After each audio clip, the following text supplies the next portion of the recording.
Europe 1, il est 7h19 et ce matin, Patrick, vous recevez un membre de la Commission internationale du PCF. Oui, bonjour Pascal Thor.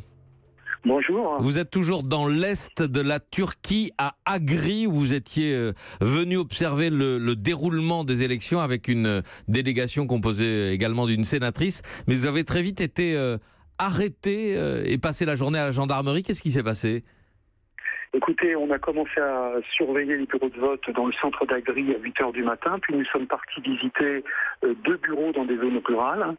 À l'issue de notre deuxième visite, nous avons reçu un coup de téléphone nous annonçant qu'il y avait des incidents très graves dans 2 bureaux. Nous avons repris la route et au bout d'une centaine de mètres, plusieurs militaires, une vingtaine à peu près, étaient présents, ont arrêté notre véhicule, nous ont arrêtés, saisi nos passeports et conduits à la gendarmerie pour des interrogatoires.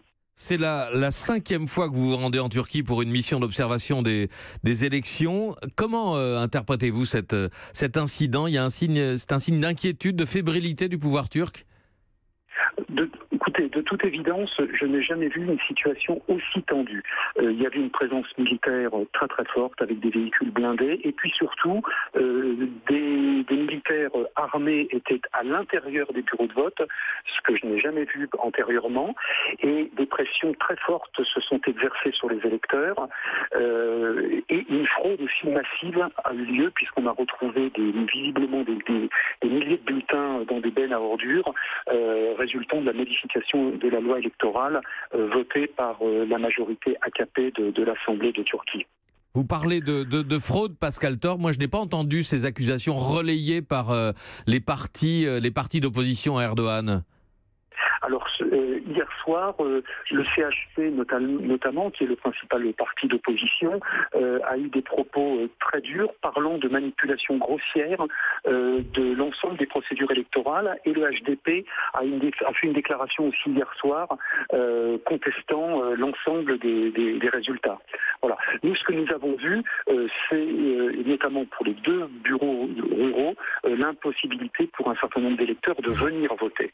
Donc, Erdogan, on le rappelle, qu'on disait affaibli sur la défensive, vient d'être réélu avec 52% des voix dès le premier tour. Ce sont les résultats annoncés hier par l'agence officielle turque. Vous nous dites ce matin qu'on peut douter de la sincérité du scrutin. Oui, il y a plusieurs éléments qui ont contribué, me semble-t-il, à ce résultat. La première, c'est un contrôle total des médias depuis plusieurs mois en Turquie. La présence d'Erdogan était absolument récurrente sur l'ensemble des chaînes de télévision et de radio. Et puis surtout, il y a une modification très importante de la loi électorale qui avait déjà permis des fraudes au moment du référendum constitutionnel, voici quelques mois, où l'opposition avait évoqué 2 millions de voix qui avaient été fraudées, permettant à Erdogan de remporter le scrutin à 51%. Donc on est dans la même configuration, mais avec une ampleur inégalée et des pressions très très fortes sur les électeurs.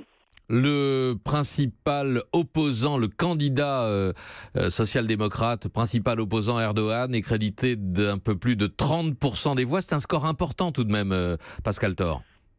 Oui, c'est un score important. Vous savez, en dépit des pressions qui s'exercent sur la population, les démocrates de Turquie se mobilisent avec un courage absolument extraordinaire. Et nous avons pu le constater dans les zones kurdes où la résistance est très forte de la population en dépit des menaces qui pèsent constamment sur elle. Donc il y a une vraie résistance à cette politique. Merci beaucoup Pascal Thor, membre de la Commission internationale du Parti communiste français depuis l'est de la Turquie où vous avez été arrêté hier, je le rappelle, passé la journée à la gendarmerie. Merci pour ce témoignage en direct sur Europe 1. Europe 1.